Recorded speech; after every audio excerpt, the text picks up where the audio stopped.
Tov, mes amis. Alors ce soir, on va découvrir une nouvelle perception complètement, toute nouvelle perception de c'est quoi une vraie Torah et c'est quoi une vraie tefila. Je vais aller plus que ça. Ce soir, on va découvrir c'est quoi la vraie étude de la Torah. C'est pas donné à tout le monde. Mais celui qui étudie la Torah de cette façon-là, eh ben, il a tous les niveaux de ce qu'on raconte dans la Gemara, tous les tzadikim qui étudiaient la Gemara, vous savez qu'il y a écrit dans la Gemara plein d'histoires. Que, par exemple, je vous donne un petit exemple. On dit que le Harizal, pendant 20 ans, il s'est éloigné du monde et après 20 ans, il est devenu le Harizal. Moi, je peux vous signer sur un papier si vous voulez. Isolez-vous pendant 20 ans, vous n'allez jamais devenir comme le Harizal. D'accord ? Maintenant, non, mais ça c'est certain, c'est des choses... ça c'est un. Deuxièmement, le Baal Shem Tov, il s'est isolé jusqu'à l'âge de 38 ans. D'accord ? Ça veut dire moins que 20 ans. Il a fait moins que 20 ans sa pre-shoot. Et il est quand même devenu le Baal Shem Tov. Il a 38 ans. Oui. Donc moins que 20 ans. Il n'a pas commencé à 10 ans. Il a fait son avodat Hashem, et à l'âge de 38 ans, il s'est dévoilé qui il était. Ah, il s'est dévoilé à 38 ans. Il s'est dévoilé à 38 ans. Donc il avait, je sais pas, 14 ans de pre-shoot, un truc comme ça. Ah. 15 ans de pre-shoot. De Baal Shem Tov. Ouais. À 38 ans, il s'est dévoilé. Mais pendant combien de temps il était Entre 14 et 15 ans. Ah. Le Harizal, c'était à 20 ans. Pendant 20 ans, il s'est 6 ans et 7 ans. Et dans la Gemara, on raconte comme Rabbi Yochanan quand il étudiait, alors on raconte que même les femmes et même les animaux, ils s'arrêtaient quand ils passaient en face de la synagogue, là où il étudiait. Même les animaux, ils s'arrêtaient de manger ou de labourer. Tout le monde s'arrêtait, c'était quelque chose tellement de puissant. Rabbi Yonatan ben Uziel, chaque oiseau qui passait sur lui, il brûlait. Vous comprenez un petit peu de quoi on parle? C'était pas des miracles, hein, ne croyez pas, c'était des miracles, c'était pas des miracles. C'était quoi? C'était une sorte de puissance. Pas parce que lui, c'était un tzaddik, non.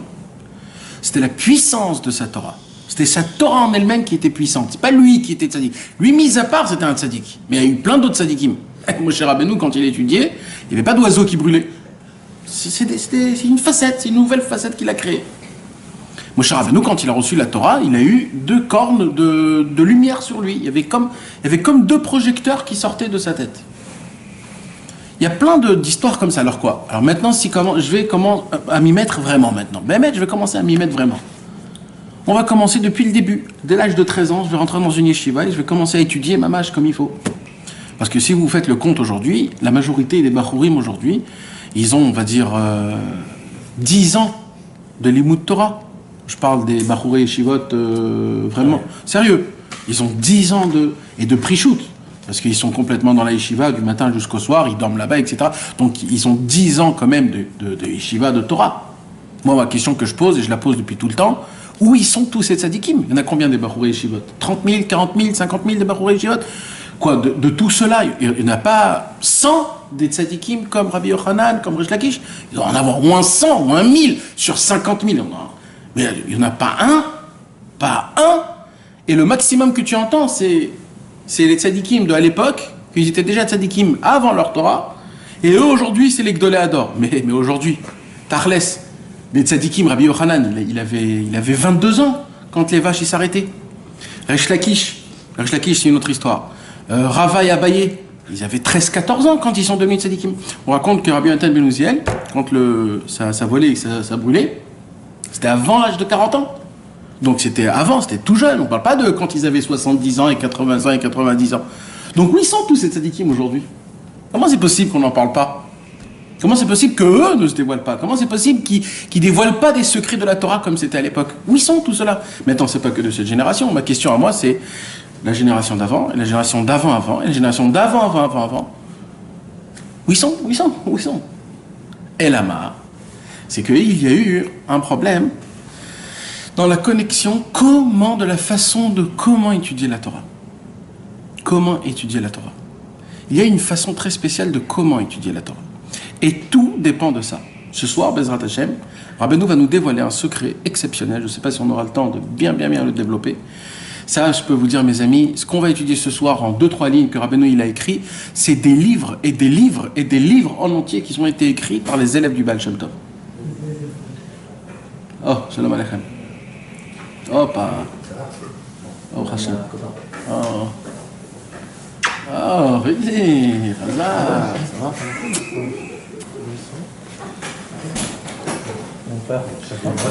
Hein? Je parle pas de eux. Je parle des tzadikim pour nous, pas des tzadikim cachés. Les tzadikim qui révolutionnent le monde, qui donnent des conseils comment servir Hachem. Comment moi je veux devenir un tzadik. Moi aujourd'hui je veux devenir un tzadik. Je veux être un tzadik. Je veux plus avoir de ta'avot, je veux pas avoir de colère, je veux pas. Il y a écrit que la Torah elle te donne tout ça. Salut Rudy, ça va mon frère? Vas-y, on va faire un peu de place, Balavaï. T'es dans la merde. Attends, il va faire un peu de place. Hazak, lui dis que Dieu te bénisse. Que Dieu te bénisse. Sponsorisé par Pizza Milano.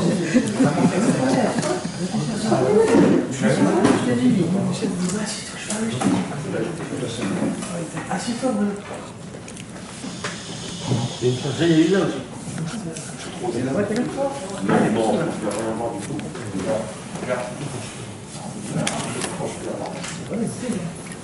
Top. Alors, Mekitso, qu'est-ce qui se passe? Donc maintenant, il y a écrit, par exemple, dans les Pirkei Avot, d'accord? Rabbi Meir Robert, dans les Pirkei Avot, Kol alomet Torah lishma, zochel et dvarim arbe. Il y a écrit comme ça dans les Pirkei Avot. Dans les Maximes des Pères, il y a écrit, Rabbi Meir, il dit, tout celui qui étudie la Torah lishma, alors zochel et dvarim arbe, il est méritant d'avoir beaucoup de choses. Et là, la Mishnah, elle pose la question, c'est quoi les dvarim arbe? Alors, il y a une liste longue, la Simcha, la Torah, la Yirat Shamayim, la Parnassa, il te donne une liste longue. Combien de gens étudient la Torah? Énormément. Où ils sont les Dvarim Arbé que la Torah, elle me promet? C'est une vraie question, c'est une question qui est mathématique, je vous pose. Ou la Torah, elle est vraie ou elle est fausse? Il faut savoir, parce que moi, il y a écrit. Alors, où c'est vrai ou c'est faux? On ne peut pas jouer avec, on ne peut pas dire, ouais, ça c'était à l'époque, ça aussi on ne peut pas dire. Ou c'est Emet ou c'est pas Emet. Alors oui, il y a des façons où il y a des fois des choses où Béhémet, malheureusement, ce n'est pas tellement possible parce qu'on n'a pas la connaissance exacte, on n'a pas la connaissance de c'est quoi Béhémet, un Limud Torah, Lishma, Leshem Shamaim, Béhémet. Avant que je commence donc le cours, je voudrais vous raconter une histoire que j'ai vécue et que j'arrivais pas à comprendre ça m'a beaucoup de temps. J'arrivais pas à comprendre. Et après beaucoup de temps, j'ai réfléchi beaucoup et après j'ai compris. Et j'ai compris grâce à quoi? Grâce à la Torah, cette Torah qu'on va étudier là.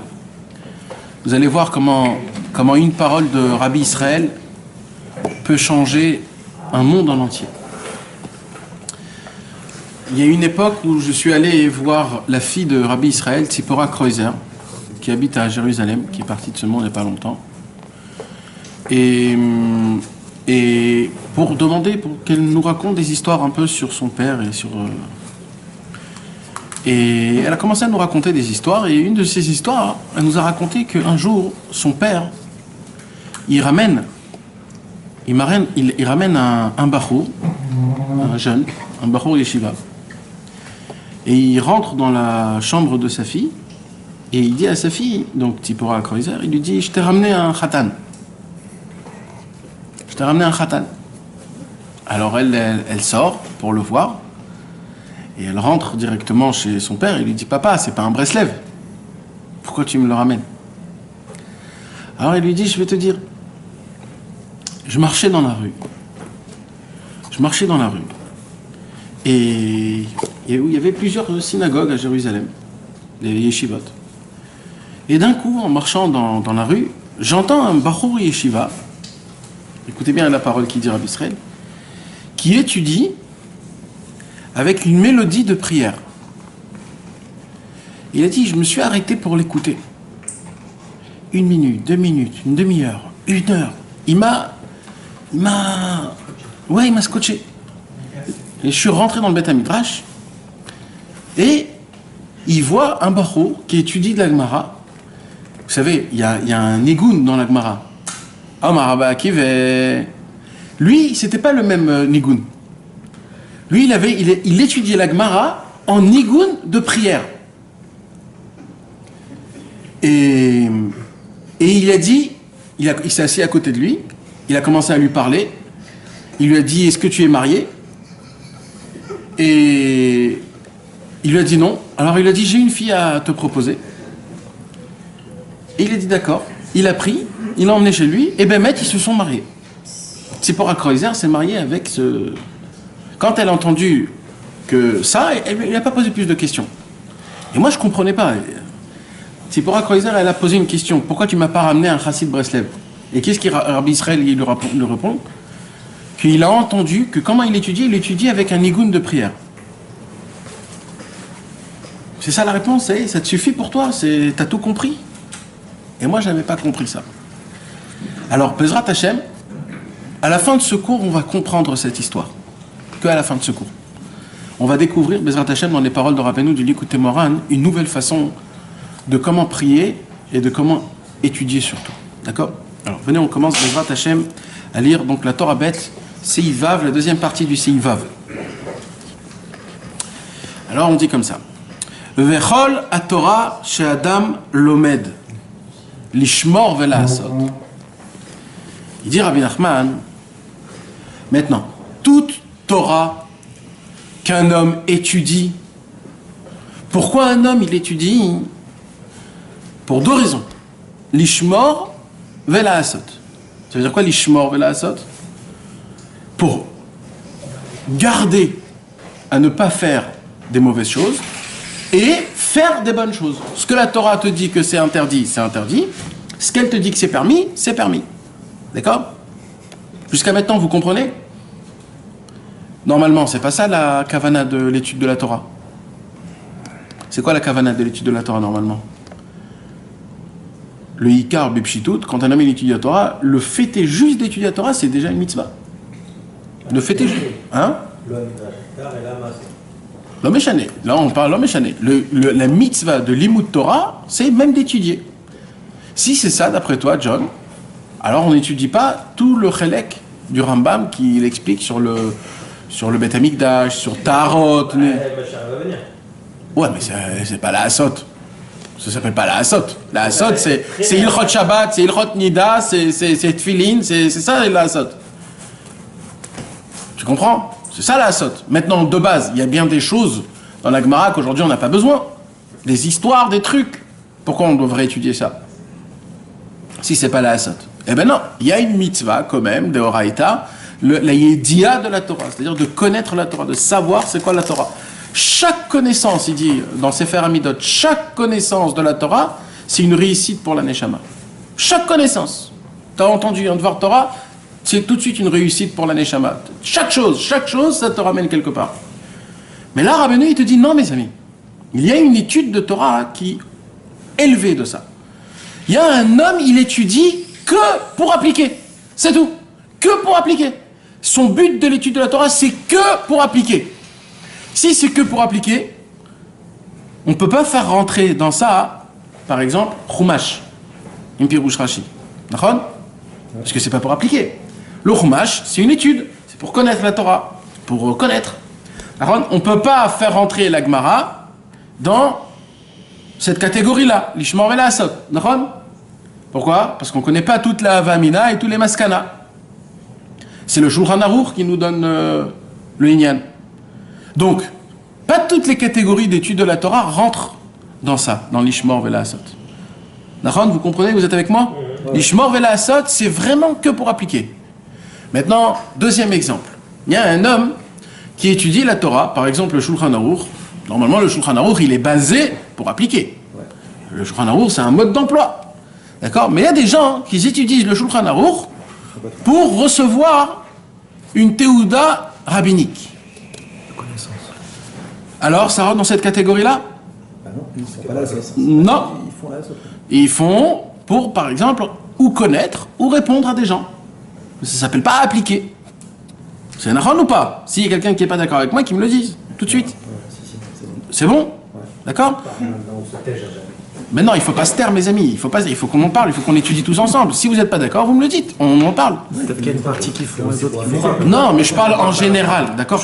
Moi, ce que je t'apprends, ce qu'on apprend de base, quand tu es dans un collège, et que tu étudies Shulchan Aruch Yoredea, c'est pas maintenant que tu vas avoir une question sur Hérouvine. D'accord? Tu vas jamais voir un Hérouv. Tu fais parce que c'est ce qu'aujourd'hui on étudie. Hérouvine. D'accord? Donc, c'est pas l'Ishmor Vela Asot. L'étude, elle n'est pas que pour appliquer. Donc, il y a ce qu'on appelle une étude de Torah, que des fois, c'est pas d'Afka pour étudier. C'est pour savoir. Et c'est très important, mes amis, ne croyez pas que je parle contre. Je veux juste essayer de faire une différence, c'est tout, une distinction. Pas plus que ça. D'accord? Le Likutei Moharan, par exemple. Il y a des gens qui viennent, ils étudient le Likutei Moharan. Alors, tu peux étudier le Likutei Moharan en connaissant toute la Torah, par exemple, l'enseignement bête, on va dire, comme on étudie maintenant, il la connaît de A à Z. Il sait que d'abord c'est ça, après c'est ça, après c'est ça, après c'est ça. Rabbeinu, il dit comme ça, et comme ça, et comme ça, et comme ça. Et voilà, il a tout mis, la Torah bête. Lui, qu'est-ce qu'il a fait quand il a fait tout ça? C'est l'Ishmor Vela Asot ou c'est pas l'Ishmor Vela Asot? C'est pas l'Ishmor Vela Asot. Pourquoi c'est pas l'Ishmor Vela Asot? Parce que le l'Ishmor Vela Asot, c'est quoi? C'est de prendre les conseils qui vont m'aider pour aller contre le Yetzer Hara. En hébreu, on appelle ça Tarsise Milchama. C'est quoi Tarsise Milchama? Quelqu'un peut m'aider? Comment on le dit en français? Des outils de guerre. Des outils de guerre. Des armes de guerre. C'est la raison pour laquelle on doit étudier la Torah. La raison pour laquelle on doit étudier la Torah, le but, le summum, dans ce monde-ci, pour l'instant, dans ce monde-ci, de notre niveau, pas des tzadikim, parce qu'après il y a des autres niveaux, mais de notre niveau à nous, des gens normaux, et à plus forte raison nous, parce que nous on est complètement dans ce monde-ci, nous on se noie dans ce monde-ci, donc nous à plus forte raison, on doit étudier, nous, les gens bas de niveau, on doit étudier que l'Ishmor Vela Asot, parce qu'on ne connaît pas tout. Et on doit savoir comment combattre devant le Yetzer Hara. Quand le Yetzer Hara vient t'allumer, et toi que tu commences à rentrer dans un système d'énervement, tu dois tout de suite savoir, ton ordinateur, le cerveau, il doit tout de suite savoir c'est quoi. Rabbeinu, il a dit, comme Etza pour pas tomber avec... voilà, tu dois être un homme qui sait manier son revolver. Un homme qui n'étudie pas l'Ishmor Vela Asot, pour nous, c'est du Bitulzman. Je dis même pas du Bitul Torah, je dis c'est du Bitulzman. Carrément. Carrément. Il fait du Bitulzman. Vaut mieux qu'il s'occupe à travailler, ça va lui occuper sa tête. Et grâce à ça, il ne va pas faire de faute. Parce que quand tu étudies la Torah, tout le Inyan, c'est quoi? C'est l'Ishmor Vela Asot. Pour tu fais un limite qui n'est pas... ça veut dire, toi, tu dis l'Ishmor Vela Asot, c'est-à-dire un truc que directement tu vas mettre en application, mais si tu te casses la tête sur une... Non, pas directement. Quand ça viendra, ça viendra. Oui, mais quand tu te casses la tête sur une date de Gemara, ouais. sur un sujet que tu n'auras jamais à traiter dans ta vie. Ouais. Attends, tu parles de quelle catégorie de personnes? Une personne qui étudie toute la journée ou une personne comme nous qui travaillons et qui étudie un petit peu? Non, c'est très important parce que tout change. Non, quelqu'un qui est normal, qui travaille, ouais. Mais qu'à un moment donné, lui, dans son CDR, il a pris ça, et ouais. que lui, il aime bien faire ça. Ça eh ben, il n'a pas le droit de faire ça. Et tu crois pas que, justement, ça ouvre des stimotes dans les Sinoroth? Aucun. Les stimotes, non. Les stimotes, ça c'est Sgouli, c'est Rouchaniout, c'est que du Likutei Tfilot et des Teilim et des Trinot au Bakashot. Il n'y a que ça qui enlève tous les stimotes de la Neshama. Les stimotes, c'est les bouchons qu'il y a dans la Neshama, tout ce qu'on a fait, que Dieu nous en préserve, ça nous crée des choses dans notre cerveau, et ces choses, c'est que les Likutei Tfilot, les Teilim et les Trinot au Bakashot qui nous enlèvent ça. Mais nous, moralement, quand tu as le temps de faire une étude qui va te fructifier, qui va te donner plus de force dans la Vodat Hashem, et que toi, parce que tu aimes, alors tu vas étudier quelque chose d'autre, c'est du Bitulzman. Dieu il te dit, mais va étudier ce que tu as besoin. Tu comprends? C'est comme un monsieur, il n'a pas de vitamine D, il a trop de vitamine D dans son corps, il prend quand même des cachets de vitamine D. Il te dit, oui, le problème, c'est des vitamines. Oui, mais t'en as trop des vitamines D, qu'est-ce que tu... Prends ce que t'en as pas. Prends ce que t'en as pas. Ou un mec qui prend du Gaviscon parce qu'il a mal à la tête. C'est inapproprié. Non, ça va pas ensemble. Ça va pas ensemble. Et ça, c'est pas moi qui le dis. Hein. Ça, c'est écrit dans tous les livres et c'est même écrit dans le livre des poskim. C'est même écrit dans le livre des poskim. Donc là, on parle donc d'une catégorie d'une Torah qui est faite rien que bishvil lishmor velasot. D'accord? Lishmor velasot.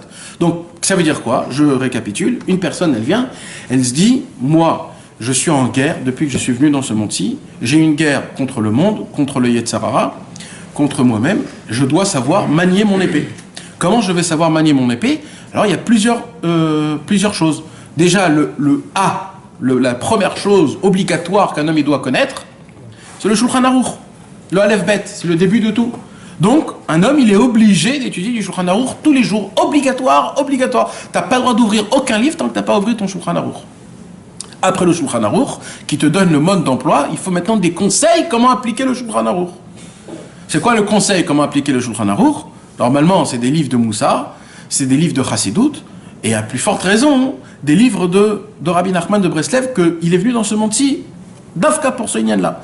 Et quand tu étudies, il ne faut pas que tu étudies au niveau de l'intellect, il faut que tu étudies en mettant ton cerveau en application de comment je vais mettre en application. D'ailleurs, tous les Likuta Halachot, c'est quoi?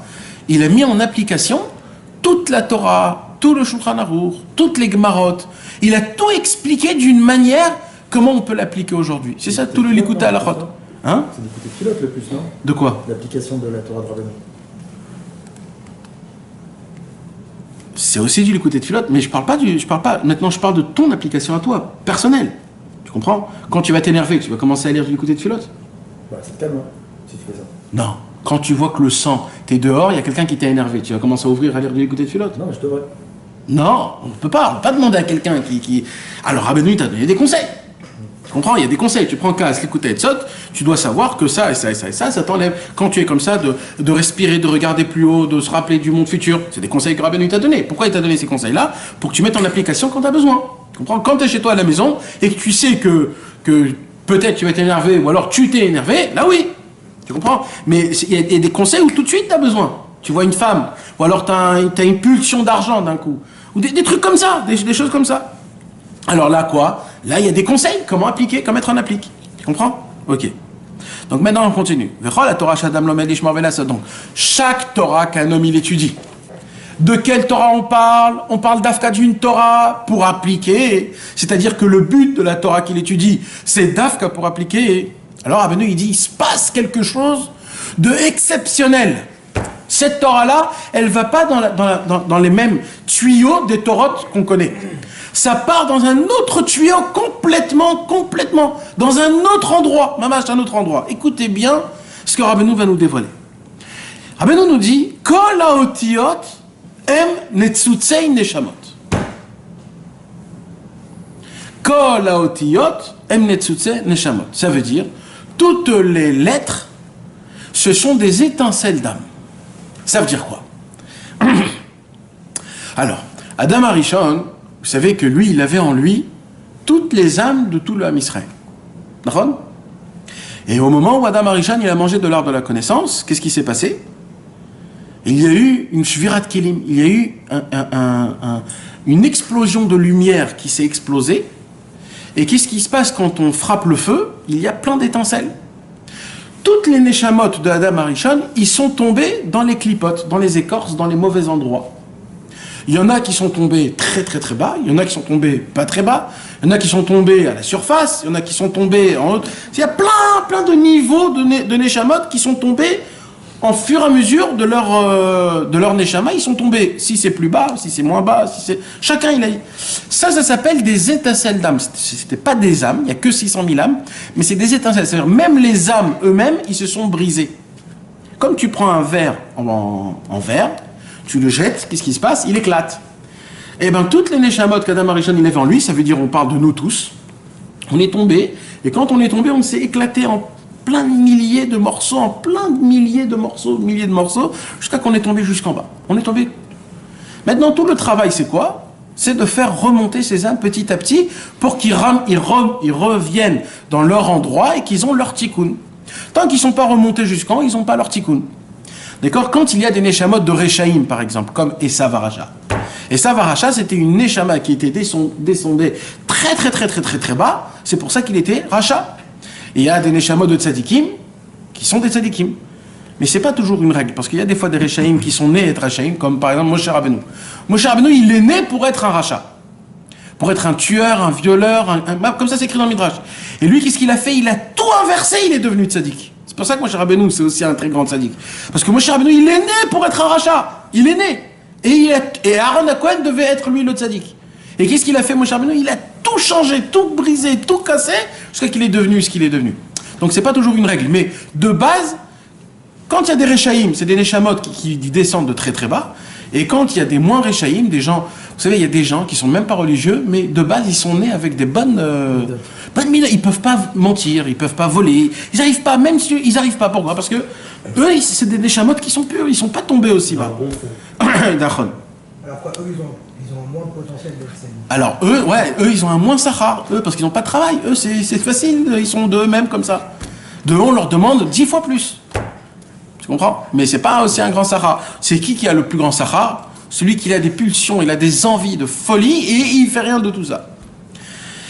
Maintenant, mes amis, il y a des Neshamot qui sont tellement en bas, qui sont complètement tellement en bas, que des fois c'est très difficile de les remonter. Presque, ils ne peuvent pas remonter. Donc il y a plein de Neshamot, par exemple, des Netzutse Neshamot, c'est-à-dire des étincelles d'âme qui sont enfouies dans les mauvaises choses. Qu'est-ce qu'il fait? Qu'est-ce qui s'est passé? Akadosh Baruch Hu, quand il a dévoilé la Torah, il a créé une combine exceptionnelle. Vous savez que Israël, c'est les rachetevot de Yesh Shishim Ribo Otiot la Torah. Ça veut dire que, comme il y a 600 000 âmes, il y a 600 000 lettres dans la Torah. Chaque âme équivalent à une lettre. Ça veut dire qu'Akadosh Baruch Hu, il a créé une combine énorme, exceptionnelle, qu'il y a l'espoir pour toutes les Neshamot qui sont tombées en bas. Comment? Akadosh Baruch Hu a fait rentrer dans toutes les lettres de la Torah toutes les Neshamot qui pourront venir une fois dans les 5000 ans. De là vient le petit minag que quand il y a une naissance, on achète une lettre de la Torah. Vous connaissez ce minag? Il y a un inyan comme ça. Pourquoi? Parce que chacun il a sa lettre de la Torah, un pasouk, une lettre. D'accord? Donc là il dit Rabbeinu, donc maintenant toutes les âmes ils sont dans la Torah. Maintenant, nous, on connaît, on voit rien. Quand on lit la Torah, on voit quelque chose, on voit des âmes. On voit rien du tout. On voit rien du tout. Alors déjà, on apprend, on voit combien on n'est pas du tout cachot à la Torah, hein, pour qu'on puisse comprendre. Alors Rabbeinu, il dit comme ça. Vehem nitlapshim betor hatfila. Là, il dit Rabbeinu, et ils sont habillés. C'est quoi l'habit de cette âme? C'est quoi l'habit de cette Torah? C'est la tfila, c'est la prière. Alors écoutez bien mes amis, c'est très important. Avant ça, il faudrait que je vous dise, il y a le Baal Shem Tov, il est monté dans le monde, il a fait une aliyat neshama, il a fait faire monter sa neshama dans le ciel. Et il est monté dans plein de echal, plein de palais célestes, jusqu'à qu'il est monté dans le palais céleste du Mashiach. Et là, il lui a posé la question, et Matai Ka'atima, c'est quand que monsieur va venir? Et le Mashiach, il lui a répondu, quand tes écrits, ils vont être diffusés dans le monde. Alors le Baal Shem Tov, il est devenu jaune, et il a dit, alors si c'est ça, ça va prendre des années et des années. Alors il lui a dit, le Mashiach, il lui a dit comme ça, écoutez bien. Il a dit, quand les gens feront des yichudim comme toi, je viendrai. Vous savez ce que c'est des yichudim? Les yichudim, c'est des combinaisons de mots de Hachem. Il y a des noms de Dieu qui sont rigueur, et il y a des noms de Dieu qui sont miséricorde, qui sont bons. Tout le inyan, c'est quoi? C'est de prendre le bon et la rigueur et de les mettre ensemble. Yichudim, c'est-à-dire une union. Tu fais une union entre des noms d'Hachem, rigueur, des noms d'Hachem, miséricorde. Quand tu fais une union entre eux, grâce à ça, tu fais descendre dans ce monde-ci une hashpa, une abondance qui est très très très élevée. Et ça, c'est des tzadikim à l'époque qui faisaient ça. Pas tout le monde peut faire ça. Quand le Baal Shem Tov, il a entendu cette deuxième chose du Mashiach, il a dit, mais c'est comme ça que tu veux les nachemoti. Tu veux me consoler en me disant que quand vous allez faire des yichudim comme moi, c'est bien. Ouais, c'est pire. Alors le Mashiach, il lui dit une troisième chose. C'est quoi qu'il lui dit le Mashiach? Il lui dit comme ça. Dans chaque lettre de la Torah, Torah chez Birtav, Torah chez Béalpé, toutes sortes de Torah, dans chaque lettre, il y a Olamot, Neshamot, Elokut. Dans chaque lettre de la Torah, il y a des mondes, des âmes et de la divinité. Et le Mashiach, il dit, le travail à faire, c'est quoi? Pour tout le monde, hein? Pas pour des gens de tzadikim, pour tout le monde. Il dit, quand un homme il prie, quand un homme il étudie, quand tu regardes les lettres, par exemple, l'Ishmor, tu prends le Lamed, tu dois oublier toutes les lettres à part le Lamed. Tu dois rentrer dans la lettre Lamed, dans ton imagination. Tu rentres dans la lettre Lamed et tu t'imagines que dans ce lettre Lamed, c'est un monde en entier. Et que tu plonges dedans et tu es entouré de divinité, entouré de Neshamot et entouré de monde. Et que tu bois cette lumière, et que tu goûtes cette lumière. Et après, tu peux passer à la deuxième lettre. Comme ça, prier toute la prière. Il dit, quand vous allez commencer à faire ça, je viendrai. Encore bien. Mais là, c'est plus facile. Parce que ça, tu peux le faire. Le reste, tu peux pas le faire. Ça, tu peux le faire. C'est juste du temps. Mais est-ce que vous comprenez cette parole-là, mes amis? C'est un secret, mes amis. Tout le Baal Shem Tov, il est venu dans ce monde pour dévoiler ça. Tout le secret du Baal Shem Tov, c'est ça, mes amis. Si on vous pose la question, c'est quoi qu'il a dévoilé le Baal Shem Tov? C'est Olamot, Neshamot et Lokut. Olamot, Neshamot et Lokut, c'est un secret qui est énorme. Énorme. C'est ça en imaginant? Oui. Quand c'est Rabbeinu, il a été méramès, ça, dans la Torah du Baal Hassadé, que chaque lettre, elle vit. En vérité, le Sefer Torah, il vit pas. Vous savez, je vous ai raconté déjà une histoire. Un jour, je suis rentré dans le Marsan du Keren de Rabbi Israël. Et là-bas, il y a plein de livres.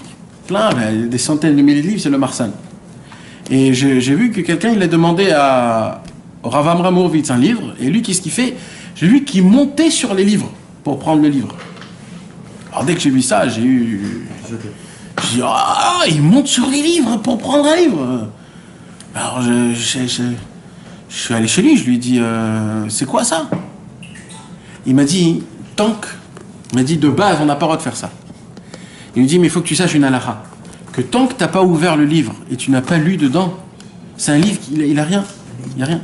C'est quand que le livre devient kadosh? C'est au moment où le juif, il lit dedans, là, le livre, il a reçu une chayout, il a reçu une vitalité, et là, le livre, il vit. Je vais aller plus loin que ça. Quand tu achètes un livre et tu lis le livre, vous savez, il n'y a que les lettres où tu les as regardées pour les étudier qui sont vivantes. Un tzaddik qui peut voir les lettres bougent, mes amis. Nous, on ne voit pas malheureusement, mais les lettres, elles bougent. Il y a une chayout, il y a une vitalité dans les lettres. Quand tu étudies, tu lis les lettres, il y a une vitalité dans toutes les lettres. Une question bête. Même les lettres en français, quand tu lis un livre traduit en français? Je sais pas. Mais vous imaginez de quoi on parle, comment ça fonctionne? Ça veut dire qu'il y a mamash de la chayout, de la vitalité. Donc quand tu lis, toi, tu fais rentrer de la chayout. Comment Akadosh Baruch Hu nous a créé, nous les hommes? Comment Dieu nous a créé, mes amis? Vaïpar be'apav nishmat chaim. Akadosh Baruch Hu, il a pris ce corps qu'on avait, il lui a fait comme ça. Quand moi, je lis une parole, je fais sortir de la buée, c'est-à-dire du souffle, dans ces lettres, et ces lettres reçoivent de la vitalité, ils vivent, ils sont à moi pour tout le temps. L'ishmor, v'chol la Torah, shadam lomed, l'ishmor ve'lasot. Cette lettre-là que j'ai étudiée, tous ces mots-là, j'aurais donné de la vie, je les ai créés vraiment. Ils m'appartiennent à moi. Et d'étudier l'ishmor ve'lasot. Ouais, l'ishmor ve'lasot. Et dans chaque lettre, dans chaque mot, il y a Olamot, Neshamot et Lokut. Il y a des mondes, des âmes et de la divinité. Mais ce que tu dis, c'est carrément que le fait d'étudier en soi, c'est créer. Exactement. Exactement. On raconte qu'un jour, le Chafetz Chaim, il a étudié Masechet Gittin dans sa ville à lui, Radin. Et depuis qu'il a commencé à étudier Masechet Gittin, tout le monde venait divorcer. Pourquoi? Parce qu'il étudiait la Masechet de Gittin. C'est-à-dire, lui, quand il étudiait, il crée la chose. Alors, qu'est-ce qu'il a fait? Il s'est arrêté tout de suite et il a étudié Masechet Kiddushin. Mehmet. Et ainsi de suite. Non, ça ne veut pas dire maintenant que c'est mal, hein, tout c'est la Torah. Mais il faut comprendre que tout ce qui se passe quand un homme il étudie, ça crée mamage des choses. Maintenant, à une condition que ce soit l'ishma velasot. Donc là, il nous dit Rabbeinu comme ça. Il dit Kol Torah Shadam Lomed l'ishma velasot Kol Haotiyot Em Netzutze Neshamot. Donc on a dit que toutes les lettres, quand tu prononces les lettres, en fait, tu fais quoi? Tu fais réveiller des âmes qui ont été enfouies dans la Torah. D'accord? Parce qu'on a dit que c'est quoi? On a dit les lettres. On a dit les lettres, c'est quoi? Ce sont des étincelles d'âmes qui sont tombées dans les clipotes. Et Akadosh Baruch Hu, il les a mis où? Dans la Torah. Comment on les réveille, ces Netzutze Neshamot? Comment on réveille ces âmes-là qui sont enfouies dans la Torah? Il dit Rabbeinu, quand un homme tout simple, comme nous tous, on vient, on s'assoit, on étudie la Torah, juste pour appliquer, un homme simple, je veux appliquer, je veux savoir qu'est-ce qu'il faut faire. Et tu commences à lire, tout simplement, tu commences à lire. Et bien il dit Rabbeinu, chaque mot que tu sors de ta bouche, tu es en train de faire réveiller toutes les âmes qui sont enfouies pendant des millénaires dans des clipotes. Et toi, avec ta simplicité, parce que tu lis pour appliquer la Torah, comme dans chaque mot, chaque lettre, pardon, comme dans chaque lettre de la Torah, il y a des dizaines et des dizaines d'étincelles d'âme, tu les fais réveiller. Maintenant, qu'est-ce qui se passe? Ça continue. Il y a une question où on continue. C'est valable aussi pour la tefila? Alors attends, tlat. De base, ce qu'il a dit le Baal Shem Tov, c'est valable pour la tefila. Encore plus pour la tefila. Et je vais même vous dire un chidouche. Le Todot Yaakov Yosef, il dit comme ça. C'est quoi Torah Lishma? Comment on dit Lishma en français? Sans intérêt. Non, Lishma, littéraire. Ah non. En son nom. Lishma. Pour elle, non. Pour son nom. Pour elle. Lishma. Ouais, Pour elle. Pour elle, pour qui? Pour la lettre. Toute la Torah, elle doit être l'Echem, la lettre. C'est-à-dire, en fait, tout le Inyan de la Torah, c'est pour que tu t'attaches à la lettre et que tu sens la divinité d'Hachem Idbar qui se cache dans chaque lettre de la Torah. Quand tu lis un Eh ben... une vitalité au mec de Chol. Oui. Et ça peut te faire des mauvais effets. Et des dégâts. C'est comme un Torah, tout le crème va chez les goïs quand on fait des avérotes. Là, ça aussi, c'est Que Dieu nous en préserve. On donne de notre force à nous là-bas. Que Dieu nous en préserve, Nachon. C'est un très bon point. Quand tu étudies des choses de Chol, tu fais la même chose, mais en Chol. C'est un très bon point, Nachon. Comment tu les battelles ça? Alors, il faut faire plus de. Elles ne sont pas vivantes, les écoles. Non, mais il y a quelque chose quand même. Il n'y a rien dedans. Non, il n'y a pas de Olamot Neshamot et le Kout, mais tu leur donnes quand même une force. Il y a une force. Il y a une certaine force. Parce que tu crois que les... Parce que d'où viennent les lettres? Dans la racine. Ça vient de la Grèce. Ça vient de la Grèce, les Grecs. Le A, B, C, D, c'est grec. Nachon ou pas? Le A, B, C, D, de base, c'est grec, le latin. Le latin, ça vient de le shorej de la lettre, c'est grec. A, B, C, D. Ils avaient une autre façon, mais c'est ça le Inyan. Et la Grèce, elle a fait rentrer toute leur Touma là-bas. C'est toute l'histoire de Hanouka. C'est une Touma qui est énorme. Mais bon, on va pas rentrer dans ça, c'est pas notre Inyan à nous.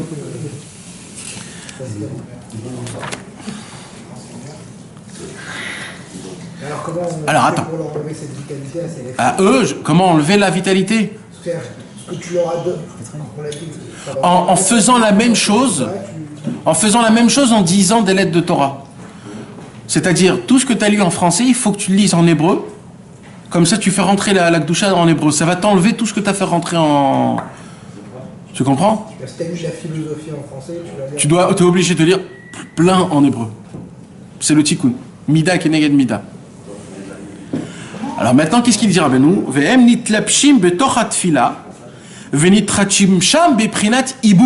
Qu'est-ce qui se passe? Il dit Rabbeinu, maintenant quand un homme il va prier, il va faire sa tfila, après qu'il a étudié son étude de Torah, comme il a étudié son étude de Torah, qu'est-ce qu'il a fait quand il a étudié son étude de Torah? Il a fait réveiller, il a emmené des neshamot dans les lettres de la Torah. Donc il a maintenant dans son bagage, et là à lui qui lui appartient, on va dire une somme de Neshamot qui est en lui.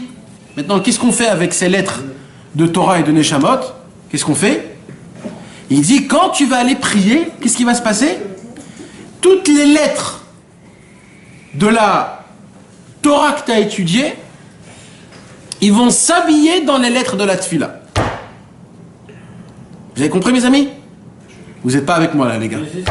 C'est ça le hibour. Toutes les lettres, c'est ça le hibour. Toutes les lettres. Et là, de là, tu apprends. Quand tu as besoin d'avoir une kavana particulière. Quand toute ta kavana à toi, c'est ce inyan-là, d'Afka, d'étudier l'Ishmor Velasot. Non, mais quand tu pries. Quand tu pries, de base, ça se fait tout seul. Ça se fait tout seul. Mais attends, là, on a dit vraiment le sens le plus simple, d'accord? Il faut que tu écoutes bien ce qu'on va expliquer là. Ça veut dire qu'en fait, c'est quoi l'habit de la Torah? C'est la tfila. C'est quoi le tahlit de la Torah? C'est la tfila. Et il y a un chidouche gamour, mamash. Il y a un chidouche que le tour, Rabbeinu Yaakov Baal HaTurim, il a dit à ses enfants en testament, il a dit, surtout, ne basez pas le temps de la tfila pour le temps de la Torah. Pourquoi, il dit, le Baal HaTurim? Ne basez pas, ça veut dire, quand tu ne bases pas, ça veut dire, le temps de la tfila, c'est la tfila, et le temps de la Torah, même si, ne dis pas, bon, c'est trop de temps de prier 1 heure, je vais prier une demi-heure. Tu comprends? Un truc comme ça. Pourquoi il dit? Il dit parce que la Torah, c'est la zria, et la tfila, c'est la ktira. Ça veut dire, la Torah, c'est la semence, et la tfila, c'est la récolte. Donc tu t'imagines si tu semences et tu récoltes pas ce que tu as... Tout le tahlit de la Torah, parce qu'en fait, toute la base de toute la Torah, elle est faite pourquoi? Pour que tout ce que tu as étudié en Torah, elle rentre dans les paroles de ta tefila, et la tefila devient l'habit de la Torah. Et là, on fait un yichud, on fait une union entre la Torah et la tefila en même temps. Vous imaginez ce ridouche exceptionnel? Et une tefila qui est de cette façon-là, c'est-à-dire que dans la tefila, elle est remplie de Torah, elle est remplie de Neshamot. Alors là, Rabbeinu, il va nous parler, et ça fait des choses qu'on ne peut même pas s'imaginer. Quand tu dis tefila, c'est... Alors ça peut être Shacharit Min Harvit, et ça peut être Idbodé doute. C'est tout ce que la Mida. Non, tout. Depuis le début, c'est tout. Tout ce qui est tefila. Mais pourquoi tu dis ça peut être? Ça doit être, ça doit être tout. De base, pourquoi je dis ça peut être? Parce que là, on parle, d'après ce que je crois, on parle, parce que là, Rabbeinu, il a dit l'Ishmor Velasot. D'accord? Tu étudies une Torah pour appliquer. Mais c'est quoi aujourd'hui le concret d'aujourd'hui?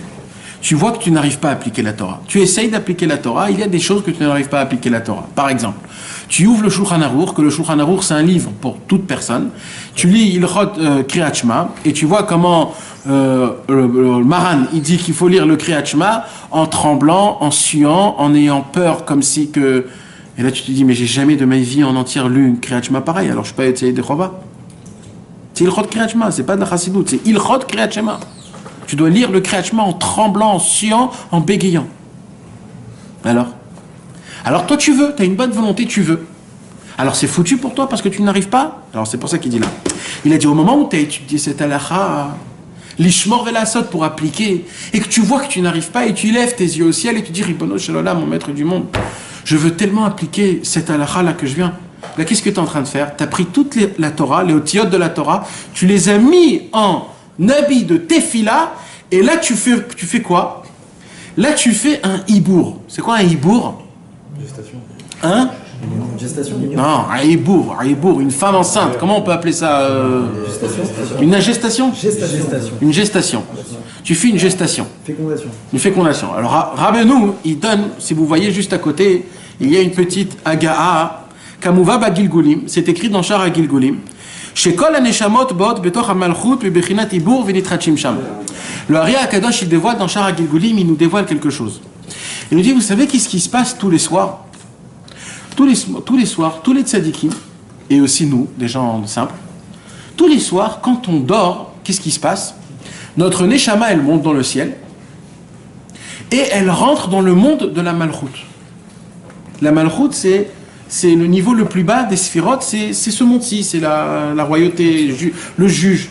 Et notre neshama, elle reste dans la malchut, et là-bas, elle prend toutes ses forces. Dès qu'elle a pris toutes ses forces, c'est comme un chargeable, un téléphone, un chargeur. On est à 0% le soir, on monte dans le monde de la malchut, on est connecté. Dès qu'on est à 100%, notre neshama, elle descend, et là, on a des forces. Il dit le Harizal, c'est comme ça qu'on se réveille et qu'on a de la force. Pourquoi? Parce qu'on a reçu toute notre force du monde de la malchut. Rabbeinu, il dit, je vais vous expliquer la Kabbalah en tahlit, en concret. L'Ishmor Velasad, on a dit, Nachon, il dit comme ça. Il dit, c'est pas tous les tzadikim. Il dit en fait, c'est la tfila. Chaque Torah qu'un homme, il étudie, il doit la faire monter à la malchoute. C'est quoi la malchoute? C'est la tfila, parce que la malchoute, c'est la bouche. La malchoute, c'est la royauté. Comment on sait que Dieu, c'est le Dieu? Parce qu'on lui prie. Donc la malchoute, c'est Hachem. Il dit, quand tu fais monter la Torah à la tfila, là, la Torah, elle reçoit une force exceptionnelle, et la tfila, elle reçoit une force exceptionnelle. Et là, la tfila, elle n'est pas du tout pareille comme des autres prières. C'est ça qui dit le Ari Akadosh, qu'une tfila et une Torah qui est pareille, c'est un autre monde. Maintenant, vous comprenez l'histoire que je vous ai racontée? Quand Rabbi Israël, il a dit, j'ai entendu cet enfant étudier la Torah en nigoun de tefila. Rabbi Israël n'a même pas pensé deux fois. Je m'en fous, Breslev, pas Breslev. Un homme qui fait ce travail-là, ça vaut des milliards. Comprenez maintenant comment on comprend le Inyan, jusqu'à où ça peut aller? Jusqu'à où ça va? Donc ça, il était unique, il n'y avait que lui qui faisait ça, c'est incroyable. Ouais. Ça, c'est dommage que les coups des filotes, alors. Enfin, moi, la seule mi-temps. Là, c'est un travail que tout personnel. Oui, d'accord. Je comprends bien. Non, mais c'est surtout personnel. Nahon, que le Likouté de Philote, c'est mamage, ça. C'est pour cela que Rabbi Nathan, il a dit que le Likouté de Philote, c'est le char Noun, au-dessus des Teilim. Parce que ça a été mamage habillé de la Torah. Et les Teilim, ça a été Ramouz, ça a été, comment dire Ramouz? Ça a été allusionné au Chumash, mais nous, on n'arrive pas à voir de ça. C'est pour ça que c'est un niveau qui est en bas. Mais ce travail, c'est un travail personnel. Tu comprends? C'est la Torah que tu étudies et la prière que tu pries. Tu comprends? Quand tu fais ce travail-là, tu fais une union entre la Torah et la Tfila. Et c'est pour ça que Rabbeinu, c'est lui le premier qui a dévoilé le secret de Torah Tfila.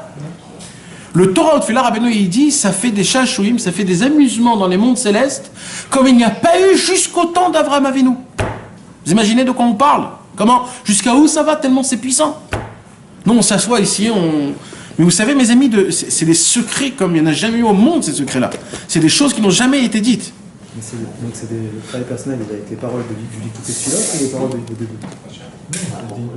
Dites beau des doutes ou... Non, tu vois, c'était dit personnel. Oui. C'est pas. C'est pour ça que tu dois Pas que, mais pas Torah que. Tfila dans ta bonne aussi. Hein? Tu dois prier sur la Torah que tu as étudiée aussi. Aussi, ouais, aussi. Mais des fois, c'est pas d'Afka ça. Ça peut être la Shacharit, ça peut être Mincha Yarvit. Parce que toute prière, elle a aussi un lien. C'est-à-dire, de base, c'est pas ce que tu dis d'Afka qui doit être concerné. C'est la prière en elle-même. Au moment où tu étudies la Torah, ça rentre dedans et ça fait son union. Tu comprends? C'est une union. Alors maintenant, Rabbeinu, il nous explique comment on voit tout ce qu'on vient d'expliquer dans un passouk du Teilim. D'accord? Vezeu, et c'est ça ce qu'on a étudié dans les Teilim. Hashamaim, Mesaperim, Kevod El. D'accord? On le dit tous les Shabbats. Le premier Teilim. Hashamaim, Mesaperim, Kevod El. Les cieux racontent l'honneur de Dieu. Alors regardez comment un passouk stam, comment Rabbeinu il le transforme. Shamaim, a Torah, Sheu Esh, Umaim. La Torah, elle est faite de feu et d'eau. Pourquoi la Torah est faite de feu et d'eau? C'est-à-dire? On dit toujours la bouche, c'est Eshumaïm. Exactement. Pourquoi? Parce que quand tu sors, c'est de la buée, donc il y a de l'eau, et il y a le chaud que tu fais sortir de tes poumons, donc c'est du chaud et de l'eau. Et ça, c'est nous. Mais de base, pourquoi la Torah elle est Eshumaïm? La Torah, elle nous dit Il y en a pas ceux qui disent que. Alo kodvari kaesh. Et l'eau, Et lui a marqué. lechu. La oy kol sameh lechu lamaim. La Torah, elle a été faite d'eau et de feu. Donc là, on a expliqué Hachem et nous. Et comment on explique ça dans la Torah? Non, dans la Torah Mamash. Dans la Torah Mamash, le Zohar HaKadosh, il nous dit, c'est quoi l'eau et le feu? Esh shchora al gabe esh levana. La Torah, elle a été écrite du feu noir sur du feu blanc. Alors le Zohar, il dit, c'est quoi du feu blanc et c'est quoi du feu noir? Alors il dit, le feu noir, c'est le feu qu'on connaît, le feu qui brûle. Le feu blanc, c'est l'eau. C'est l'eau. Ça s'appelle du feu. C'est l'eau, quand elle est puissante, elle est comme du feu. Et c'est pour cela qu'on doit l'écrire dans un parchemin, parce que l'encre, c'est le feu noir, et le blanc qui est autour, c'est le feu blanc. Et le Zohar HaKadosh, le Rabbeinu Arizal aussi, il dit que ne croyez pas que c'est que les lettres qui sont élevées, parce que même le blanc des lettres, ils ont un niveau où ils sont encore plus élevés que la lettre elle-même. Le contour de la lettre. Le blanc qui est dans la lettre, parce que ça s'appelle le Esh Levana. Et c'est ça le feu, c'est ça Torah Esh Umaim. C'est-à-dire la Torah, c'est pas que les lettres, c'est aussi le blanc qui est au-dessus des lettres. C'est entre. Parce qu'il y a un secret énorme même là-bas. C'est pour cela que le claf en entier du Sefer Torah, tu ne peux pas couper un claf en bas là où il n'y a pas écrit. Normalement, tu aurais pu. D'accord, il n'y a pas écrit. Tu coupes un tout petit peu de claf. Vous voyez le problème? Tu n'as pas le droit. Pourquoi? Parce que c'est le Esh Levana, c'est le feu blanc. C'est comme si c'était écrit, c'est Kadosh Rabbah Alazman. Alors là, il dit à Torah, chez Esh Umaim, et c'est quoi Esh Umaim? C'est les mêmes lettres que Shamaim. Shamaim, dedans le mot Shamaim qui veut dire ciel, il y a le mot Esh Umaim. Donc, Ashamaim et Saperim Kevodel, c'est quoi Ashamaim? Shamaim, c'est la Torah, parce qu'on a dit que Shamaim, c'est le Esh Umaim, d'accord? Aïnou à Torah Esh Umaim, Aïnou Bechinat Neshamot, donc on a dit que ce sont les Neshamot, pourquoi? Parce que dans la Torah, il y a les Neshamot. Ou Baïm Betoch Hatfila, on a dit que c'est quoi le but de l'étude de la Torah? C'est de faire monter les lettres de la Torah dans les lettres de la Tfila. D'accord? Shou Bechinat Kevod El. Kevod El, c'est la Tfila. L'odeur de Dieu. Pourquoi? Parce qu'il y a une direction dans le monde. Le monde, il a des directions. D'accord? L'eau éteint le feu brûle. Il y a des règles dans le monde. Maintenant, comment on peut changer les règles du monde? En priant. Et quand tu pries et que Hachem, il change la nature, l'ordre du monde, là on voit la grandeur de Dieu. D'accord? Et là, Dieu, il est mechoubad, il a de l'honneur. C'est pour cela que Kavodel, c'est la tfila. Qui Moshe Katouv, Simu Kavod Teilato, Bebechinat, Teilati, Ertom Lar.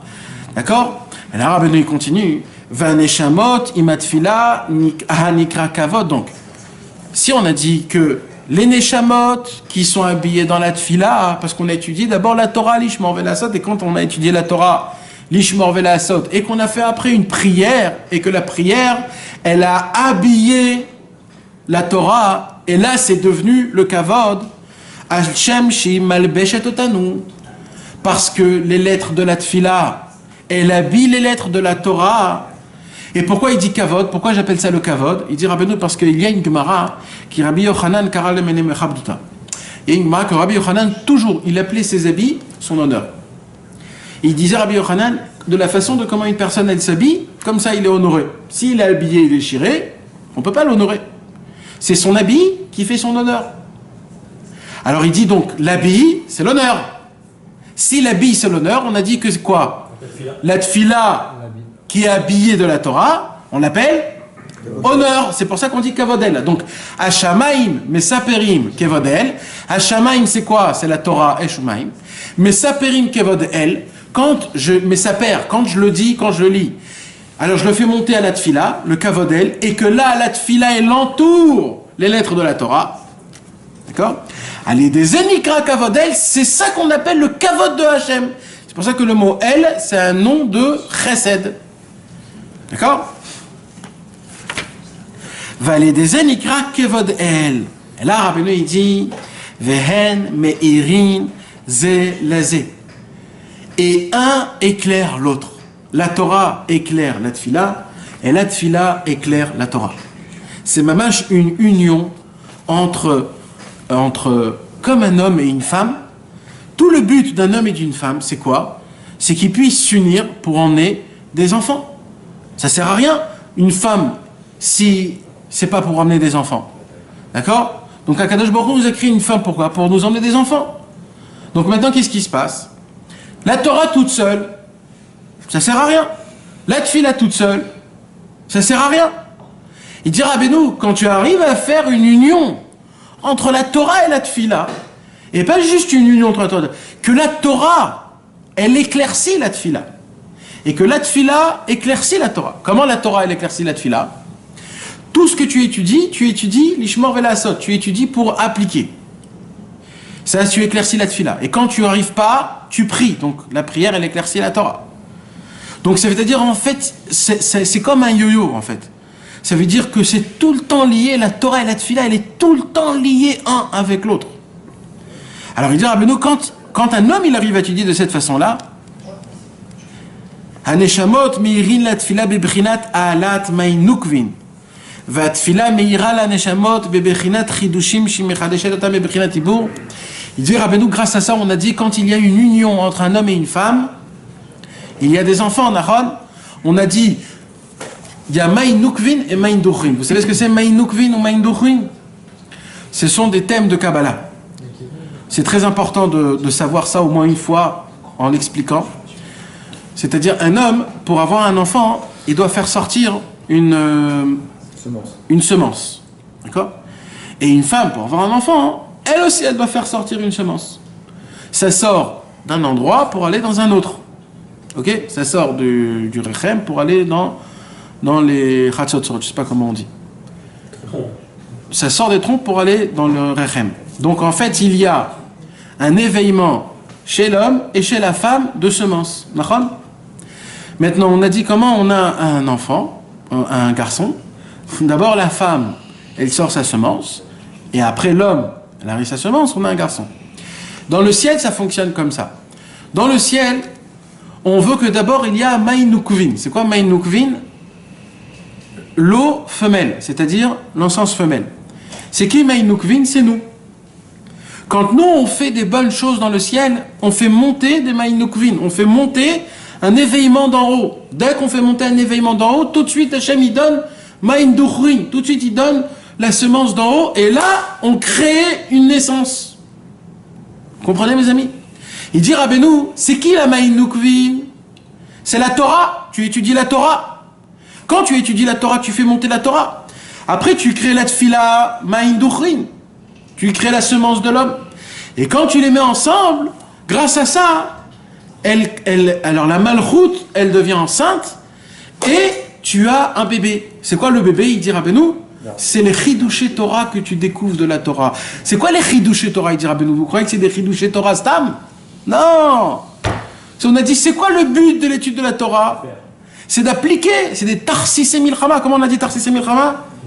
Des armes de guerre. Tu découvres quoi? Il dit Rabbeinu, quand un homme, il va appliquer la Torah et qu'il n'arrive pas à appliquer la Torah et qu'il a étudié, il a fait la tefila autour, Kadosh Baruch Hu va lui faire dévoiler un nouveau Chidush Torah. C'est quoi un nouveau Chidush Torah? Une nouvelle arme de guerre. Comment appliquer cette Torah? Et ça peut venir que en associant la Torah et la Tfila. Et où sont les chidouches de Torah? Ça veut dire que lui, il va innover de savoir comment il va. Où sont les chidouches de Torah aujourd'hui? Bah, je sais pas. Je pose la question aussi. C'est toi qui innove. C'est quoi les chidouches de Torah d'aujourd'hui? Le Likutei Etzot, c'est ça les chidushim les plus grands au monde. Maintenant, toi, c'est comment appliquer. Quand tu te découvres, tu te dis, à chaque fois que je vois cet homme-là, je tombe en colère. À chaque fois. Alors, dans ta tête, tu essayes de dire, Ribono Shalom, c'est quoi qui fait que je suis en colère? C'est pas lui. C'est peut-être comment il parle, c'est comment il se conduit. Tu commences à rentrer dans le problème et tu te dis, mais c'est quoi en vérité? C'est parce qu'en vérité, je suis un gaftan, je suis un orgueilleux complètement. Alors peut-être d'abord, je réfléchis et je me dis, mais moi, je suis rien du tout, moi. Et là, d'un coup, tu te dis, ben voilà, c'est ça en fait. C'est ça un Chidouche Torah. Un Chidouche Torah, si tu arrives à trouver une combine chez toi, comment ne plus flancher dans tes péchés. C'est une vraie innovation, c'est une vraie nouveauté. Ouais. Et ça, c'est un Chidouche Torah. Ça peut venir que quand tu étudies la Torah, l'Ishmor et la Sot, et quand tu pries la prière tout de suite après, comment appliquer la Tfila, les lettres de la Torah qui sont tes neshamot à toi, en fait, ils remontent dans le ciel. Ils s'associent avec les prières, les mots de la Tfila. Grâce à ça, tu crées une gestion, t'as dit? Gestation. Une gestation, et cette gestation-là crée un bébé. C'est quoi le bébé? Le Chidouche Torah, c'est le conseil, le Tarsis Milchama, comment appliquer, comment... Voilà. De manière générale, qu'est-ce qui manque le plus entre les deux? J'ai pas compris. De manière générale, qu'est-ce qui manque le plus entre les deux? C'est-à-dire? Dans ce monde, qu'est-ce qui manque le plus, la Torah ou la Tfila? La Torah, l'Ishmor et la Sot, et la Tfila complètement. Tout, il manque. On n'a rien. On n'a rien. On n'a rien. Rabbi Israël, il a été étonné d'entendre de voir. Oui. Il en a vu un, il s'est arrêté. T'imagines?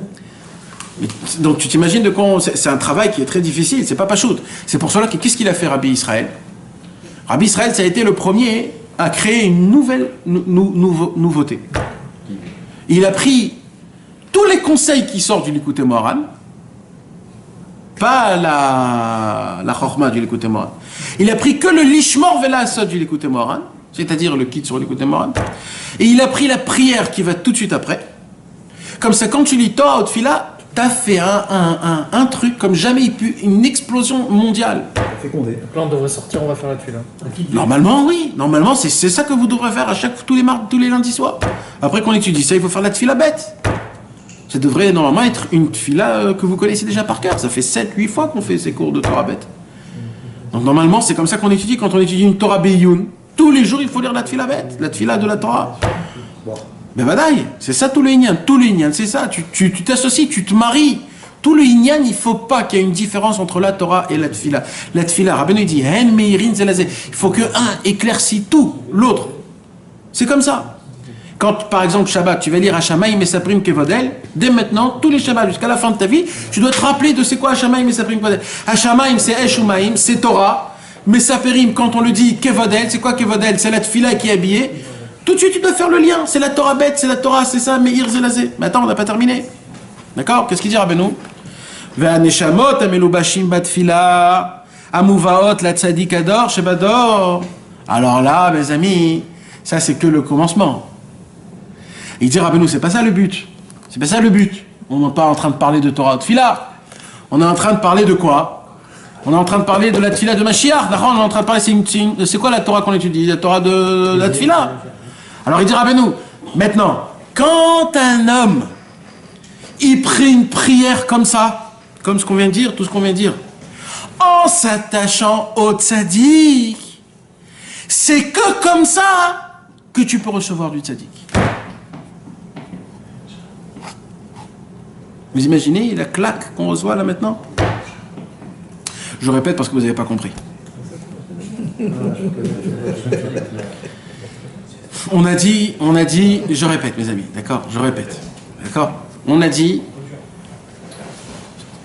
celui qui veut faire partie du Mashiach, il faut qu'il soit complètement dépendant de la prière. C'est le commencement de la Torah bête. D'accord? On a étudié comme ça? Tout doit être par rapport à la tfila. Tout dépendant totalement que de la tfila. Rabbeinu, il dit, mais il faut que vous sachiez, un homme ne peut pas être dépendant de la tfila totalement pour un seul problème. C'est quoi son problème? C'est qu'il n'a pas la Kedushat Abrit. Il n'est pas pur. Parce qu'il n'est pas pur, quand tu as été pogem en bas, tu as été pogem en haut, donc ça ne fonctionne pas. Alors il dit Rabbeinu, alors comment faire? Mishpat. Tu dois faire le jugement. Comment on fait le jugement? Tzedaka. Il dit Rabbeinu, mais ça ne veut pas dire que quand tu as tout ça, ça suffit. Il dit Rabbeinu, s'il y a des marchavot, zarot, si tu as des mauvaises pensées, alors ça fait des mauvais problèmes. Alors comment on fait? Il dit, attache ta prière au tzaddik. Maintenant, il dit Rabbeinu, mais de quelle prière tu vas attacher au tzaddik? Il dit, tu crois que quand tu attaches ta prière au tzaddik, tout de suite tu vas être répondu? Non. Il dit comme ça Rabbeinu, écoutez bien ce que je vais vous dire. Chaque prière qu'un homme y prie, et il envoie chez le tzaddik, en s'attachant au tzaddik, qu'est-ce qu'il fait le tzaddik? Il prend cette prière tout de suite, comme on l'a expliqué dans les cours d'avant, il a fait monter là où ça doit être monté, et c'est lui-même qui prie cette prière. Mais c'est un sens. C'est pas deux sens. Rabbeinu il dit, tu veux savoir comment ça soit deux sens? C'est-à-dire que tu pries et que tu es tout de suite exaucé. C'est ce qu'on vient d'étudier ce soir. Quand il y a Torah ou Tfila, ça monte et ça descend. D'abord, tu étudies la Torah. Tu pries, tu dois habiller les paroles de la Torah et de la Tfila. Et quand tu pries une prière pareille, en s'attachant au tzaddik, là, ça va à deux sens. Parce qu'il y a Hibour. Et quand il y a Hibour, il y a une naissance. Et quand il y a une naissance, ça t'appartient. Mais tant que tu fais pas ça, il n'y a que Chatzitri, c'est pas 12 citri. C'est un sens, c'est pas deux sens. Et d'où, comment il dit ça, Rabbeinu? Il dit, c'est très simple. Il dit, Va neshamot amelubashin be'atfila, toutes les neshamot qui sont attachées à la prière, à mouvaot la tzadik shebador, qu'on amène au tzadik de la génération, bebechinat betulot achare areot mouvaot lar. Il dit Rabbeinu parce qu'il y a un passouk dans Shirachirim qu'on dit Betulot acharea reota muvaot lach. Les vierges sont après elles, avec ses copines qui sont ramenées. Le Zohar HaKadosh, dans le même Zohar qu'on a dit au tout début de la Torah, dans Moshe qui faisait le Mishkan, on a dit quoi? Là, dans ce passouk-là, mes amis, il y a un chidouche qu'on ne peut même pas s'imaginer. Entre parenthèses, je vous dis un chidouche de folie, comme ça n'existe pas un chidouche pareil. Il dit Rabbeinu, donc de là, ça veut dire quoi? Il dit Rabbi Nathan, pardon. Il dit, si tu me dis que dans la Torah, il y a toutes les neshamot, et que les neshamot, tu dois prier pour les envelopper dans la tfila, et qu'après, tu dois les emmener au tzaddik de la génération, alors, Rabbi Israël Cordonneur, un jour, il a dit, si c'est ça, j'ai plus besoin de faire d'afatsa. Je vais monter à Méron, chez Rabbi Shimon Bar Yochai, et toute la journée, je vais faire Torah ou tfila. Je vais ramener toutes les neshamot de tout l'âme Israël chez Rabbeinu. Parce qu'on a dit que toutes les neshamot, ils sont dans les lettres de la Torah. Et en faisant la prière, c'est pas juste ça. C'est je les mets chez... Donc je vais prendre toutes les neshamot de tout l'âme Israël et je vais les amener chez Rabbeinu. Rabbeinu va s'occuper d'eux. Et Rabbeinu va leur éclaircir à eux. Et comme ça, ils vont naître des nouveaux attachés au tzaddik. Et ça, c'est une possibilité. Chumash et Tfila, veut dire quoi? Torah et Tfila de Rabbi Israël. Torah pour faire, tout. Non, s'il a dit que tout Am Israël c'est au tiot de la Torah. Non, de toute la Torah. C'est tout. C'est pas du Chumash. De toute la Torah, tout ce qu'on appelle la Torah. Tout ce qu'il étudiait, il a chez Rabbi Shimon, tout ce qu'il étudiait, il priait, c'est ça? Exact. Chez Rabbi Shimon. Parce qu'il était chez Rabbi Shimon. Ah, Il dit, au lieu d'aller dehors et de faire, moi je vais toute ma vie me consacrer. Et bien, on voit que Rabbi Israël Cordonneur, il a réussi. Il a rapproché Rabbi Israël, que Rabbi Israël a rapproché des milliers et des milliers de personnes. Grâce à quoi tout ça? Il a fait tout simplement ce travail-là. Et le plus beau de tout ça, c'est qui a fait le kitvé? C'est son élève. C'est-à-dire, il a continué la succession de Rabbi Israël Cordonneur, Torah Otfila. C'est la succession au mamage. Mais ça, je ferme la parenthèse, d'accord? Betulot acharea reota muvaot lach. On a dit les vierges après toi, avec ses copines qui sont ramenées vers toi. On parle de quoi? Le Zohar HaKadosh, il parle de la construction du Mishkan. On a dit que quand on construisait le Mishkan, quand quelqu'un il voulait donner un don pour le Mishkan, on était obligé de passer par Moshe Rabbeinu. Si on ne passait pas par Moshe Rabbeinu, ça rentrait même pas, ça collait pas, tu pouvais pas. T'aurais beau amener $1 million au Beth Amikdash ou alors de l'or ou je ne sais pas quoi, ça fonctionne pas parce que ça doit passer par Moshe Rabbeinu. C'est ça, Betulot acharea reota ou muvaot lach. C'est Dieu qui dit à Moshe Rabbeinu, toutes sortes de donations vont être données vers toi, des vierges et ses copines. Il dit leur Izal, c'est qui les vierges? Il dit c'est des nouvelles neshamot. Et les copines, c'est qui? C'est les neshamot qui sont revenus en Gilgul. Donc on parle de deux sortes de neshamot. Les neshamot toutes nouvelles, des vierges, et ces copines à elles, c'est quoi les copines? C'est les neshamot qui sont revenus encore et encore dans ce monde-ci. Alors quand tu lis ça dans le Zohar, tu comprends pas, Ma'akesher. Mais avec toute l'explication de Rabbeinu, tu comprends tout. C'est-à-dire quoi? Il dit Rabbeinu, c'est quoi que tu vas emmener chez le tzaddik? C'est les betulot et les reot. C'est-à-dire quoi? Ça veut dire toutes les nitzutsen neshamot qui ont été enfouies le plus bas, et aussi toutes les neshamot qui sont venues, revenues. Tout cela, en faisant Torah ou Tfila, tu vas les faire monter, ils vont aller tout de suite chez le tzaddik de la génération. Avec la Hitkashrut du tzaddik à émettre. Les tiennes ou les autres? Celles des gens? Toi, tu les fais monter. Tu les fais monter, toi, tu as une seule Neshama. Les tiennes, celles que tu as. Mais non, tout. Mais non, on parle de celle de la Torah, de ce que tu as étudié dans la Torah. Les Neshamot que tu as étudiés dans la Torah. C'est toutes sortes. C'est-à-dire, même les Neshamot Radashot, et même les Neshamot Megulgalot. Vous imaginez le Tikkun, comment il est élevé? Tu fais comme Rabbi Israël Cordonneur en fait. Mais lui, il a fait surtout, c'est ça? c'est qui les Neshamot Radashot? Il n'y en a plus aussi. Il n'a plus. Des Netzutse Neshamot. Il y a encore. Non. Non. Il y a des Netzutse Neshamot Radashot. Il y a des étincelles encore. Ceux qui naissent le Shabbat, non? Il y a des Netzutzot. Des Neshamot complètement nouvelles, ça n'existe pas. Mais des Netzutzot de Neshamot, oui. C'est quoi des Netzutzot? C'est des parties. Il y a des parties qui sont complètement nouvelles. On dit pas qu'il y a des enfants qui naissent le Shabbat comme ça? Non, tu sais pas. Dans la Neshama, il y a plusieurs. Il y a tout ce que tu dis, c'est dans une Neshama, là, non? Tout ce que tu dis, c'est dans une. Dans moi, il y a tout ça. C'est rempli de Nitzotzot. Non? Pourquoi t'as rempli de Netzutzot? C'est rempli. Badaï. De Neshama. Neshama, elle n'est pas qu'une. Non, il n'y en a pas beaucoup. Il y a Oui, mais on parle pas de. Là, on parle de centaines. Non, c'est pas ça du tout. On parle des lettres que tu sors de ta bouche. C'est dans ces lettres-là. Toi, en les disant, tu arrives à les faire réveiller. Et c'est ça tout le secret de la Torah bête. Parce que si vous voyez la Torah bête, c'est la Torah d'Afka qui vient juste après la Torah Aleph. La Torah Aleph, elle parlait de Torah, et la Torah bête, elle parle de Tfila. Alors Rabbeinu, il te dit depuis le début. Rabbeinu, tu dis, tu vois ce que j'ai dit tout à l'heure, Aleph? Eh bien, Aleph et bête, c'est un en Bémet. Tout à l'heure, on a parlé de Torah, là, on parle de Tefila. Rappelle-toi que c'est pas une Torah et une Torah, c'est Aleph et bête. C'est pour ça que dans la Torah bête, la Torah elle commence Bereshit. Et c'est pour ça que c'est tout le Inyan Mamash. Ça veut dire c'est le bête des Shnei Luchot Habrit, c'est le bête de la Masechet Mishnah, de Matai Korin Shema Barvit, de Masechet Brachot, ça commence Brachot, le bête. Et toujours la Gemara, elle commence Dav bête.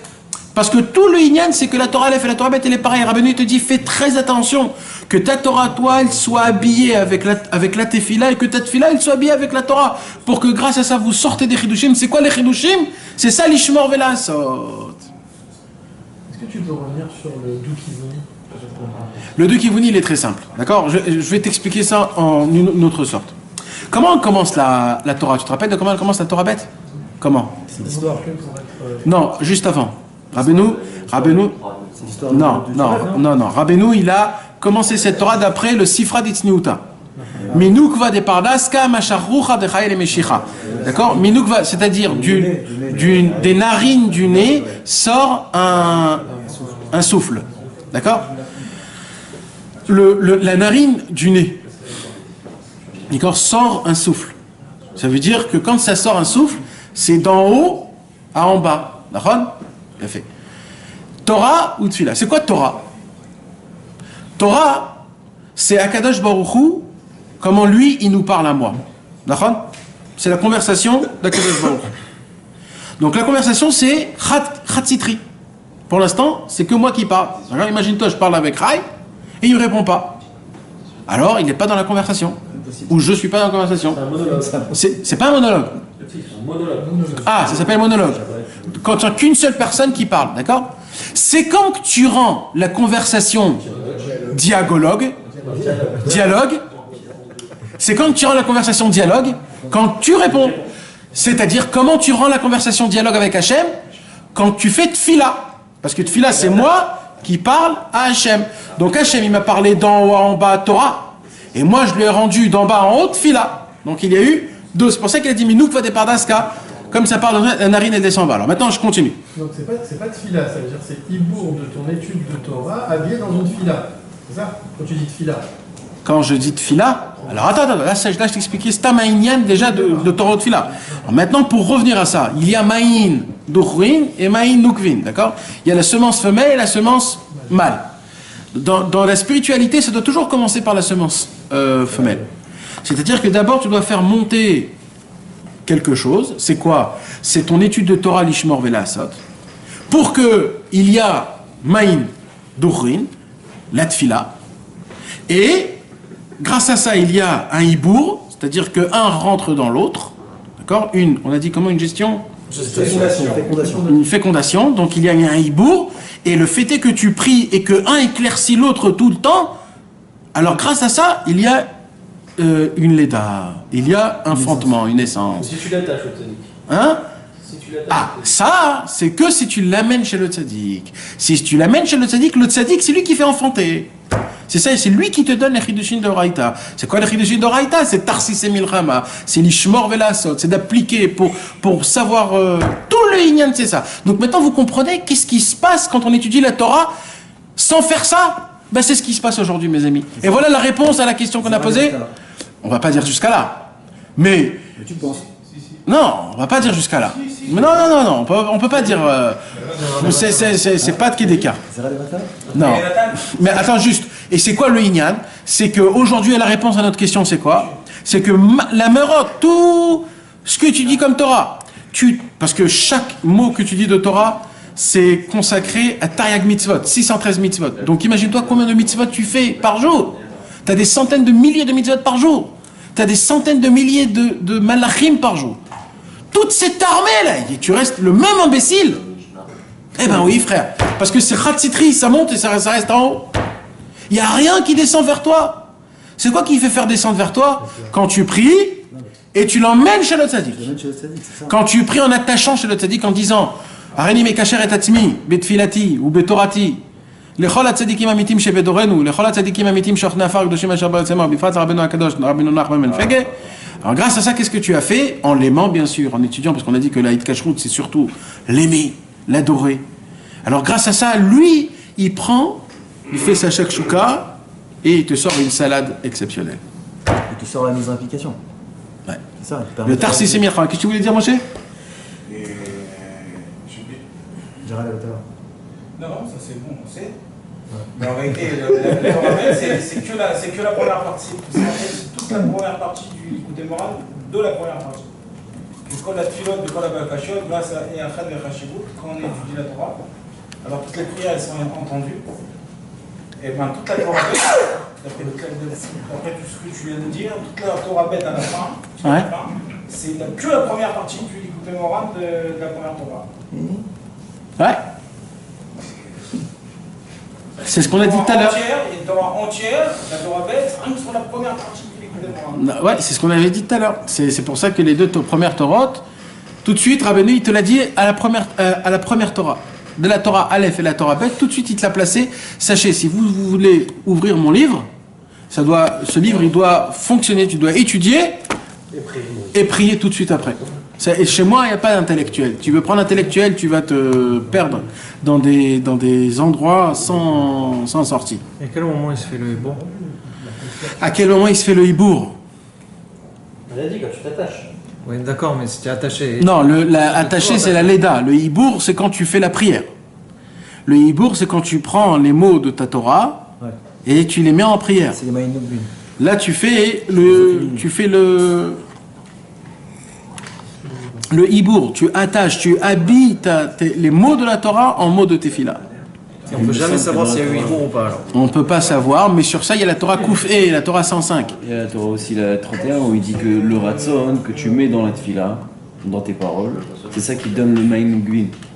Parce qu'en fait, c'est ton Ratzon en fait. Ouais. C'est un télékisofim. Mais il y a la Torah 105, c'est une Torah Bémet qui va avec cette Torah-là et qui devrait être normalement. Non, sur la Torah, Rabbeinu il dit dans chaque limud Torah, il y a trois choses, il y a Ibour, Leda ou Mochin. C'est pas dans les Rachamim? Si. Il y a Ibour, Leda ou Mochin. Ibour, c'est la fécondance, la fécondation. Il y a la naissance et il y a les Mochin. C'est-à-dire quand le bébé il commence à grandir. Avant l'intellect. Et Rabbeinu il dit dans chaque limud de Torah, il y a ces trois choses. Et il dit Rabbeinu, ces trois choses-là, si un homme il a un problème, chas v'shalom, dans sa vie, et qu'il veut qu'Akadosh Baruch Hu l'aide, mamash, mais vraiment, vraiment, vraiment, il faut qu'il aille étudier les trois façons de Ibour, Leda ou Mochin. Rabbeinu il explique là-bas exactement comment. Et il dit après, tout ce qu'il demandera, Rabbeinu il dit 5 fois Vadaï, j'ai été Koubal Filato. 5 fois il dit Bevadaï, Bevadaï, Bevadaï, Bevadaï, t'es Koubal Filato. Tout de suite, tu rigoles. C'est pas ça. Nous on doit. Chaque Torah elle est pareille, pas une est meilleure que l'autre. Tous ils sont pareils. On peut arriver, on peut prendre tout de partout. C'est ça le Inyan. Rabbeinu il dit Mamash. Maintenant encore un dernier point qui est sympathique. Regardez comment c'est dur. Là on a étudié le Likutei Moharan. On a étudié le Likutei Moharan. Dans le Likutei Moharan on a dit que c'est quoi? Comment il faut étudier? Il faut étudier l'Ishmor Velasot en essayant de s'attacher à la lettre, de prendre les mots, de les habiller avec la tfila, et quand tu l'habilles avec la tfila, l'envoyer au tzaddik, et le tzaddik il t'envoie le reste. Regardez comment Rabbi Nathan il écrit le Kitzur Likutei Moharan. Le Kitzur, c'est-à-dire le concret de cette Torah, Rabbi Nathan a inversé les choses. Regardez comment c'est fort. C'est un chidouche gamour parce que regardez comment c'est le concret. Ça veut dire c'est mamash l'ishmor velasot là. Qu'est-ce qu'il dit Rabbi Nathan? Il dit comme ça. Quand un homme il étudie la Torah et il lit la tfila, mais qu'est-ce qu'il fait dans la tfila? Il fait le yichud entre Maïn Nukvin et Maïn Duchrin. C'est quoi Maïn Nukvin et Maïn Duchrin pour Rabbi Nathan? Rabbi Nathan, il dévoile qu'il y a Maïn Nukvin et Maïn Nuchin que dans la Tfila. Rabbeinu, il nous a dit quoi? Maïn Nukvin, c'est Torah, Maïn Nuchin, c'est la Tfila. Et nous, on doit les... Rabbi Nathan dit non. Le Maïn Nukvin et le Maïn Nuchin, il est que dans la Tfila. C'est quoi? Il dit, quand tu attaches ton cerveau à ta bouche. C'est-à-dire, quand tu fais la Tefila, et juste, tu te concentres en entendant ce que tu sors de ta bouche. Tu fais un zivoug entre ton cerveau et ta bouche. Ça, c'est le hibour, et ça, c'est la leda. D'une certaine façon. Il est où le Limud Torah? Le Limud Torah aussi. Le Limud Torah, il faut étudier. Il dit d'abord, il faut étudier la Torah. Mais, il faut que tu saches que tout le hikar de la tefila, c'est que tu sors les mots de ta bouche en entendant et en se concentrant de ce que tu dis. Juste ce que tu dis. Tu les mets dans ta tefila. Voilà, les kacher et ta marshava, il m'a dit bourg. Il dit, c'est ça, le maïn nukvin et le maïn duchin. C'est ça, en fait, le zivoug entre le en haut et en bas. Ça, Rabbeinu nous l'a pas dit. Parce que Rabbi Nathan, il a compris que l'essentiel, dans tout ce qu'on vient d'étudier, c'est quoi? L'essentiel, le fin fond de l'essentiel, c'est quoi? C'est que toute parole que tu sors de ta bouche, tu sois conscient. Et c'est pour ça que de là, on dit que c'est pas d'afkaïd bodédout, ça peut être aussi shararik min chayarvit. Juste d'être conscient des paroles que tu sors. Le fait est que tu attaches ta pensée à ta parole, c'est un zivoug. Et déjà ça fait son travail. L'étude du tout, Rabbi Nathan. Hein? Rabbi Nathan, il parle pas d'études, Non, il parle de l'étude, mais il met pas le point sur l'étude. Il parle de l'étude.